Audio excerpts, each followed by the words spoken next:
adiante. Acho que essa divisão entre A e B, se é o Caju, se é o Grenal, se é Bolsonaro, se é Lula, né, ele leva para um lugar que não é o tema principal, que é a questão da educação. Que são vários fatores, são vários pontos de vista. Mas eu quero dizer que a importância de a gente investir nas escolas, investir nos institutos federais, investir nas universidades, inclusive o Brasil se destacou em anos anteriores por ser um dos países que mais formava cientistas do nosso país, possibilitando que os estudantes saíssem do Brasil e fossem fazer formação no exterior e voltar trazendo a sua matéria-prima principal, que é o conhecimento. Porque hoje o Brasil, os adolescentes estão saindo aqui, estão indo para fora.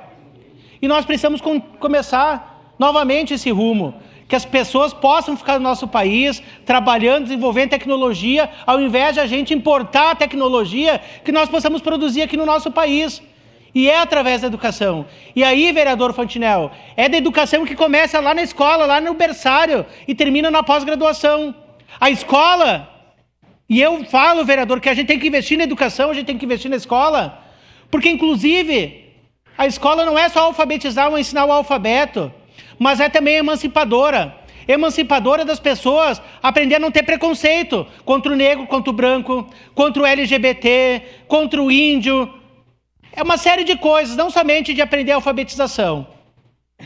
E não precisa botar a mão em cima da mesa e dar uma reguada, se o senhor avalia dessa forma.